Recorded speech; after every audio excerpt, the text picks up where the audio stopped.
Pagkatapos niyang ipagtanggol ang isang babae sa isang kaso, unti-unting nahumaling sa kanya ang isang kilalang abogado, isang pagkahumaling na nagbabanta sa matagal na niyang kasal at sa karerang matagal niyang pinaghirapan. Nagsisimula ang kwento sa isang art gallery na puno ng mga aristokrata. Isang magnanakaw na nagngangalang Cecil ang pumasok sa courtroom at palihim na ninakawan ang mga bisita. Samantala, ang kasabwat niyang si Samira ay kumuha ng mga pampaganya mula sa mesa.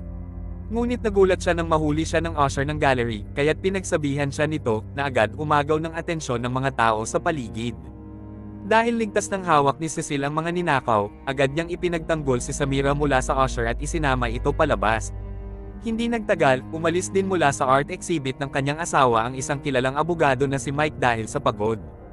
Bago siya tuluyang umalis, tinanong siya ni Vivian, ang kanyang asawa, kung matutuloy ang plano nilang magbakasyon sa Tuscany.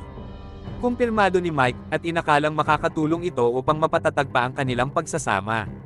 Ngunit naging palaisipan kay Vivian kung bakit abala si Mike sa kanyang coat. Inamin nitong nawawala ang kanyang pitaka, pero hindi na siya natulungan ni Vivian dahil tinawag na ito ng usher para sa kanyang presentasyon. Samantala, sa tinutuluyang apartment ng mga magnanakaw, nadismaya si Samira nang matuklasan niya mga credit card lamang ang laman ng wallet, walang pera. Hindi nawala ng pag-asa si Cecil at sinilip pa ang isang pitakang yari sa balat ng buwaya na pag-aari ni Mike, ngunit 1,500 francs lang ang laman, kulang pa sa pambayad ng renta. Dahil sawang-sawa na silang maghirap, napagpasyahan ni na Cecil at Samira na gumawa ng jewelry heist gamit ang peking armas. Kinabukasan ng gabi, tinutukan ni Cecil ng armas ang isang alahiro habang si Samira ay humihingi ng pera. Sa takot, binuksan ng lalaki ang kanyang drawer, ngunit armas pala ang pakay nito. Agad na binalaan ni Cecil si Samira at nag-agawan sila sa armas ng alahiro. Sa hindi inaasahang pangyayari, natalo sila ng lalaki at na-activate ang alarm ng tindahan kaya nabigo ang kanilang plano. Agad dumating ang mga pulis dahil sa sirena at napilitan silang tumakas. Sa likod ng gusali, umakyat sa bubungan si Cecil gamit ang isang basurahan. Ngunit nawala ng balanse si Samira. Pinilit siyang abutin ni Cecil, ngunit hindi sapat ang lakas ng babae. Nang makita nilang paparating ang mga pulis, sinabi ni Samira kay Cecil na iwanan na siya. Paalis na si Cecil pabalik sa kanilang apartment nang makita niyang pinupuntirya na rin ito ng mga pulis. Napagtanto niyang hindi naligtas doon. Kinabukasan, humingi ng pabor si Cecil sa kanyang dating nobyong si Vincent na patuluyin siya. Dahil desperado, nagnakaw siya ng corporate attire at nagtungo sa isang law firm upang humingi ng tulong. Pagdating sa opisina ni Mike, nakiusap siyang tulungan siya sa kasong kinahaharap nila ni Samira, isang kasong may kinalaman sa tangkang armadong pagnanakaw. Sa una, tumanggi si Mike dahil matagal na siyang hindi humahawak ng ganoong kaso. Ngunit mapilit si Cecil, at sinabing gusto niyang mailigtas si Samira. Tumawag bigla ang sekretarya ni Mike upang ipaalam na may naka-schedule itong meeting. Nakiusap si Cecil na pakinggan muna ang kanyang kwento, kaya't napilitang makinig si Mike. Ikinwento agad ni Cecil ang nangyari noong gabi at hiniling na siya ang humawak ng kaso. Muli siyang tinanggihan ni Mike at tinanong kung paano niya nakuha ang address ng opisina. Umiwas si Cecil sa tanong at muling nakiusap. Dahil wala na ring ibang opsyon, sinabi ni Mike na ire-refer siya sa kasamahan niya. Hiniling niya ang pangalan at address ni Cecil. Habang isinusulat niya ito, muling tinanong ni Mike kung paano niya nakuha ang kanyang pangalan. Ibinigay ni Cecil ang pitakang ninakaw niya sa gallery. Ipinahayag ni Mike ang pagkadismaya, pero tiniyak ni Cecil na hindi nila ginamit ang mga card. Tinanong ni Cecil kung gaano kaseryoso ang kaso, at tinansya ni Mike na maaari siyang makulong ng 6 na taon. Nang marinig ito, iminungkahi ni Cecil na magsinungaling na kasama niya ang isang kaibigan noong gabi ng insidente. Ngunit tinutulan ito ni Mike at sinabing kapag napatunayan, 3 taong karagdagang sentensya ang posibleng kaharapin nila, at maaari rin siyang matanggal sa pagiging abogado. Muling nagmakaawa si Cecil at sinabing wala siyang pera. Nang hindi pa rin siya kumbinsido, itinaas ni Cecil ang kanyang tapal-odo upang akitin siya. Kaagad din niyang binatiko si Mike bilang isang walang pusong aristokrata na walang ideya kung paano mamuhay sa kahirapan. Bago siya umalis, humiling siyang turuan siya ni Mike kung ano ang dapat niyang sabihin sa pulisya. Dahil sa mga sinabi ni Cecil, lumambot ang puso ni Mike at sinabing huwag siyang sisigot sa anumang tanong. Paglabas sa opisina, sinundan siya ni Mike at sinabing tatanggapin na niya ang kaso, na labis na ikinatuwa ni Cecil. Kinagabihan, ikinwento ni Mike ang kaso ni Cecil sa kanyang asawang si Vivian. Tinanong nito kung bakit niya tinanggap ang kaso, at sumagot si Mike na tungkulin niya bilang abogado. Ngunit hinala ni Vivian, nakatulong ang itsura ng babae kaya't tinanggap niya ito. Kinabukasan, pumasok si Lorraine sa opisina ni Mike at ibinalita na may butas sa kaso ng alahero. Ayon sa pananaliksik, ginagamit umano ng lalaki ang mga job ads upang mapalakpakan ang mga babaeng aplikante. Nabuhayan si Mike dahil may malakas na batayan na sila para ipanalo ang kaso.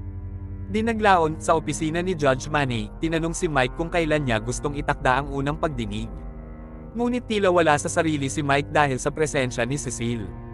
Binulabog siya nito at iminungkahing sa ika-31 ng Marso itakda ang pagdinig. Pumayag si Mike. Hindi niya alam, pinagmamasdan sila ng bagong assistant prosecutor na si Martel na mukhang interesado sa kanilang ugnayan. Sa gabi, bumisita si Vincent kay Mike upang tanungin kung anong pahayag ang ibibigay niya para kay Cecile. Ngunit pinigilan siya ni Mike na tumstigo dahil ayaw niyang ipagsapalaran ang posibleng dagdag na sentensya para kay Cecile sakaling mapatunayan ng prosekusyon na nagsisinungaling si Vincent. Nagduda si Vincent sa desisyon ni Mike, iniisip na natatakot lamang ito at pinoprotektahan ang sarili. Matapos ang kanilang pag-uusap, pumasok si Mike sa kanilang bahay, ngunit sinalubong siya ng malamig na tingin ni Vivian na halatang may hinanakit sa dedikasyon niyang ibinibigay kay Cecile. Isang araw sa opisina, pinuna ni Antoine ang labis na atensyon ni Mike sa kaso ni Cecile, iniisip na hindi sapat ang bayad para rito. Ngunit ikinagulat niya nang ibunyag ni Mike na siya mismo ang gumagastos para sa buong proseso. Sinabi ni Antoine na maswerte si Cecile, ngunit ikinagalit ito ni Mike at bigla siyang umalis. Kinahapunan, tumawag si Lorraine kay Mike para sabihing nakausap na niya si Vincent. Ipinabatid niyang malinis ang record ni Vincent pero nakakagulat na kasama pala niya si Cecile buong gabi. Nagtaka si Lorraine kung bakit hindi ito binanggit ni Cecile, gayong malaking tulong sana ito upang maging saksi si Vincent sa paglilitis. Sa korte, hindi maitago ni Vivian ang selos sa pagiging malapit ni Mike kay Cecile, kaya't bigla itong lumabas ng silid. Habang wala siya, nagsimula ang paglilitis. Sa testimonya, sinabi ni Samira na iba ang kanyang kasabwat sa krimen, hindi si Cecile, upang malinis ang pangalan nito. Ikinwento ni Lorraine kay Vincent ang kahalagahan ng alibi, kaya't may kumpiyansa niyang sinabi sa korte na magdamag silang magkasama ni Cecile at nagpalakpakan buong gabi. Sunod, tinanong ni Mike ang alahero tungkol sa kanyang di-etikal na pag-uugali, ngunit pinigil siya ni Martel dahil sa di umano'y nakakasakit niyang pananalita. Gayunman, ipinagpatuloy ni Mike ang pagtuligsa, binanggit na hindi makilala ng alahero si Cecile dahil napakarami na nitong babaeng pinapasok sa tindahan. Isiniwalat din ni Mike na may ilang kaso na ang isinampa laban sa alahero. Matapos ang paglilitis, sinabi ni Lorraine kay Vivian na napawalang sala si Cecile na ikinadismaya niya. Kinabukasan, nagulat si Mike na naroon pa si Cecile sa kanyang opisina, akala niya'y nakaalis na ito. Nais daw ni Cecile na magpaalam at magpasalamat sa abogadong nagpanalo ng kanyang kaso at sa lahat ng tulong na ibinigay nito, kabilang ang pinansyal. Nang araw ding iyon, napansin ni Mike na naiwan ni Cecile ang kanyang scarf sa opisina. Inutusan niya si Buroag na ibalik ito, pero sinabi ng sekretarya na naiwan din ni Cecile ang isang mahalagang dokumento. Kaya't nagpasya si Mike na personal na ibalik ang mga ito. Pagdating sa silid ni Cecile sa hotel, masaya siyang tinanggap nito ang mga gamit. Ngunit sa halip na umalis, pumasok si Mike sa kwarto. Hindi na niya napigilan ang matagal nang nararamdamang para kay Cecile. Nilapitan siya ni Cecile at nauwi ito sa isang palakpakan. Kinagabihan, huli nang umuwi si Mike. Nagkunwaring maayos lang si Vivian at hinikayat siyang dumalo sa isang art exhibition. Tumanggi si Mike dahil gusto niyang harapin ang tensyon sa kanilang relasyon. Nagalit si Vivian, hindi lang dahil sa pagtataksil ng asawa kundi dahil ayaw pa nitong magpanggap na walang nangyari. Kinabukasan, sinamahan ni Mike si Cecile sa paliparan upang magpaalam kay Samira. Nagyakapan ng dalawa at ipinangako ni Cecile na padadalhan niya ng pera buwan-buwan si Samira. Nagtaka si Samira kung paano siya padadalhan, kaya't sinabi ni Cecile na si Mike ang magbibigay. Nang araw ding iyon, bumisita si Vincent sa bagong hotel room ni Cecile para ibalik ang pusa nito. Hindi siya masaya sa mga nangyayari sa buhay ng dating kasintahan. Sinumbatan niya si Cecile sa hindi nito pagtawag kahit tapos na ang paglilitis. Hindi siya pinansin ni Cecile at ipinakita sa kanya ang magarang kwarto. Kinagabihan, dinala ni Vincent si Cecile sa isang club. Ngunit nainis siya nang titigan ito ng isang kakilala niya. Depensa ng lalaki, hindi niya mapigil ang tumitig dahil sa kagandahan ni Cecile. Dahil dito, tinakot siya ni Vincent na sasaktan kapag may sinabi pa ito. Agad niyang hinaila si Cecile palabas ng club. Nais ni Cecile na bumalik sa hotel, ngunit tumanggi si Vincent at sinumbatan siya sa pakikitungo kay Mike. Sinabi ni Cecile na nagpapasalamat lang siya sa lahat ng ginawa nito, lalo na't siya ang dahilan kung bakit siya napawalang sala. Ngunit iginiit ni Vincent na siya ang tunay na dahilan kung bakit siya malaya ngayon, sabay abot ng pera para pambayad kay Mike. Dahil sa tensyon ng sandali, sinubukan ni Vincent na makipagpalakpakan kay Cecile. Ngunit pinigilan siya nito at hiniling na gumamit muna siya ng proteksyon. Makalipas ang ilang sandali, inihatid siya ni Vincent pabalik sa hotel, hindi nila alam na pinagmamasdan sila ni Mike mula sa di kalayuan, puno ng selos. Kaya pagbalik ni Cecile sa kanyang kwarto, laking gulat niya nang makita si Mike na malamig ang pakikitungo sa kanya. Sinabi niya na wala naman itong dapat ikagalit, ngunit hinayla siya ni Mike patungo sa liwanag, napansin niyang may kakaiba kay Cecile. Natuklasan niyang gumamit ito ng ipinagbabawal na asin. Pumalag si Cecile at sinubukang itanggi ito. Ngunit alam ni Mike na kay Vincent nanggaling ang mga ito. Ipinakita ni Cecile ang mga pakete sa kanya.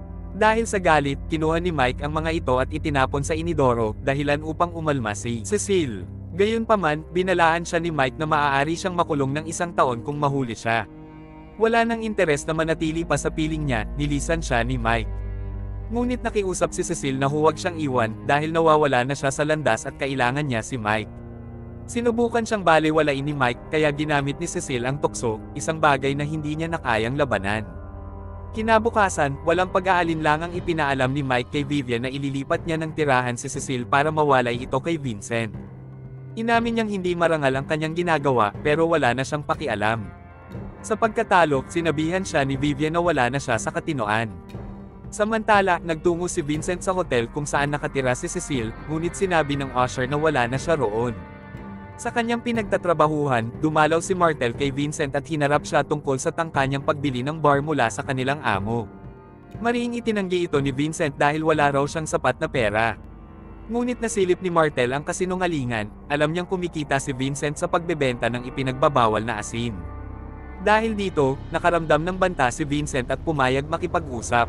Binalaan siya ni Martel na 10 taon ng sentensya sa mga ganong gawain, isang taktika upang itulak siyang magsuplong laban kay Cecile. Ngunit tumanggi si Vincent. Kaya pinaalala ni Martel ang pagtataksil ni Cecile na hindi man lang siya sinabihan kung saan ito lumipat. Sa huli, ibinunyag ni Martel ang bagong tirahan ni Cecile, dahilan para dalawin siya ni Vincent. Pagkarating niya sa bagong apartment ni Cecile, pumasok siya ng walang palom ngunit wala si Cecile roon. Kaya sinira niya ang mga gamit sa loob. Sa isang pulong, nakatanggap ng tawag si Mike mula kay Cecile na nagsabing binagyo ang kanyang apartment. Agad siyang umalis sa pulong, ikinadismaya ng mga kasamahan. Ilang sandali pa, niyakap ni Mike ang natatakot na si Cecile at sinabing aayusin niya ang lahat. Biglang tumakbo si Cecile sa banyo at nagsuka. Sa halip na mabahala, nagtaka si Mike kung bakit ayaw nitong tumawag ng pulis. Naniniwala si Cecile na si Vincent ang may gawa, ngunit ayaw niyang ipahuli ito. Habang nagpapahinga si Cecile, nagtungo si Mike sa laundry room at laking gulat niya nang makita si Vincent sa labas. Dali-dali siyang bumaba para harapin ito, pero nawala na si Vincent pagdating niya. Isang umaga, tumanggap ng tawag si Vivian mula kay Martel na nagsabing magsasampa siya ng reklamo laban kay Mike. Nabulaga si Vivian. Gustong personal na sabihin ni Martel ito kay Mike pero hindi niya ito matawagan kaya ipinakiusap niya kay Vivian na iparating ito. Pag-uwi ni Mike, sinabi ito ni Vivian sa kanya. Dahil hindi siya apektado, hinarap siya ni Vivian at kinwestiyon kung bakit pinayagan niyang magsinungaling si Vincent sa korte. Depensa ni Mike, wala na siyang ibang opsyon. Ngunit tinulig sa ito ni Vivian dahil sisirain nito ang reputasyon niya bilang abogado. Giit pa ni Vivian, wala sa katwiran ang pagsugal niya para kay Cecile. Inamin ni Mike na si Cecile ang dahilan kung bakit siya nagkaroon ng tapang na gawin ang matagal na niyang dapat ginawa, isang bagay na labis na nasaktan si Vivian. Para kay Mike, si Cecile ay paalala ng dating buhay niyang salat. Sugatang nagsabi si Vivian na handa siyang isuko ang lahat dahil mahal niya si Mike. Ngunit para kay Mike, kailangan niyang manatili kay Cecile dahil ito ang salamin ng kanyang pinanggalingan. Galit na binanggit ni Vivian ang problemang dynamism ng relasyon nila ni Cecile, lalo na ang malaking agwat ng kanilang edad. Samantala, tinanggap ni Cecile ang kanyang kaibigang si Luisa, isang Espanyola, bilang kanyang tagapagtanggol laban kay Vincent. Ilang araw pagkatapos, dinalaw ni Vivian si Martel upang pakiusapan na huwag muling buksan ang kaso ni Cecile. Sinabi niyang naging abogado si Mike dahil naniniwala siyang may karapatan ng tao sa ikalawang pagkakataon. Ngunit iginiit ni Martel na si Mike man ay nagkamali rin. Nilinaw ni Vivian na ito ang unang pagkakamali ni Mike at hindi ito dapat wasakin. Ngunit sagot ni Martel, walang sino man ang nasa itaas ng batas. Kaya nakiusap si Vivian, baka siya rin ay magkamali balang araw. Sa apartment nila, nagulat si Mike nang sabihin ni Luisa na buntis si Cecile. Masayang nagtungo si Mike sa kwarto ni Cecile. Sinabi ni Cecile na hindi nila kailangang panatilihin ang bata, ngunit natuwa si Mike sa ideya na magkakaroon siya ng anak kaya hinikayat niyang ituloy ito. Kinabukasan, tinulungan ni Vivian si Lorraine na hanapin ang isang file para kay Mike. Nahirapan silang mahanap ito, kaya tumingin si Vivian sa stand. Nang mapansin ni Lorraine ang lapit nila sa isa't isa, sinubukan siyang halikan ni Vivian, ngunit bigla siyang tumigil, alam niyang hindi siya naiiba sa kanyang taksil na asawa. Kinabukasan, sinabihan ni Martel si Mike na hindi na niya muling bubuksan ang kaso. Ipinahayag niyang naiinggit siya sa abogado. Nagpasalamat si Mike, ngunit tinanggihan ito ni Martel. Sa halip, sinabi niyang pasalamatan si Vivian na palabas na ng korte. Nilapitan ni Mike si Vivian at sinabi nitong nag-file siya ng diborsyo. Hindi ito ikinagulat ni Mike. Sa kabilang banda, si Cecile na lumabas sa isang tindahan ng damit, nakaramdam ng selos nang makita ang magkasintahang sakay ng motorsiklo. Bigla niyang na-miss si Vincent kaya pinasya niyang dalawin ito sa huling pagkakataon. Pagdating niya sa apartment, nagulat si Vincent pero natuwa sa pagbabalik niya. Matapos silang magpalakpakan, tinanong siya ni Vincent kung bakit siya bumalik. Nilinaw ni Cecile na hindi siya bumalik, gusto lamang niyang magpaalam. Nalito si Vincent kaya inamin ni Cecile na buntis siya at ang ama ay si Mike. Hindi ito matanggap ni Vincent, kaya binasag niya ang salamin gamit ang kanyang ulo. Nilapitan niya ang natutulog na si Cecile. Sa sandaling iyon, kumatok si Mike sa pinto, nakuha niya ang address mula kay Luisa. Nagising si Cecile, ngunit inutusan siya ni Vincent na huwag gumalaw. Binuksan ni Vincent ang pinto at itinulak siya ni Mike para kuhanin si Cecile. Galit sa pagtataksil nito, pinagsabihan niya si Cecile at inaya na siyang umalis. Nang makita ni Vincent na nagiging marahas si Mike, kinuha niya ang armas at sinaktan ito. Nawala ng malay si Mike kaya nakiusap si Cecile na huwag siyang iwan. Takot sa magiging kahihinatnan, tumanggi si Vincent na tumawag ng ambulansya at sinabing umalis siya bago dumating ang pulis. Ngunit tumanggi si Cecile. Binalaan siya ni Vincent na maaari siyang makulong. Sa kabila nito, inutusan niya si Cecile na magkita sila sa istasyon ng tren upang tumakas, kailangan lang niyang kumuha ng pera mula sa kaibigan. Ilang oras ang lumipas, matiyagang naghihintay si Vincent sa istasyon, ngunit hindi dumating si Cecile. Lingid sa kaalaman niya, tinulungan ni Luisa si Cecile sa loading dock para makaalis patungong Espanya at magsimula ng panibagong buhay. Ipinakilala ni Luisa ang pinsang si Andres na magmamaneho ng truck papunta sa Espanya.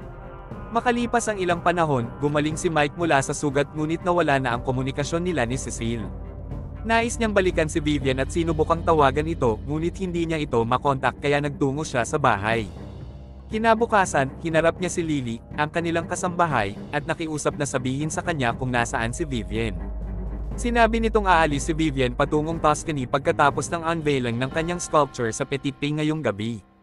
Dahil dito, dali-daling nagtungo si Mike sa Art Museum upang hanapin si Vivian. Ngunit hindi siya pinapasok ng security dahil wala siyang imbitasyon. Tumawag siya mula sa labas ng museo, ngunit napahiya lamang siya sa harap ng maraming tao. Paglabas ni Vivian, hindi siya pinansin nito at patuloy lang sa paglalakad. Ngunit sumunod pa rin si Mike, determinado siyang ayusin ang lahat. At dito nagtatapos ang pelikula.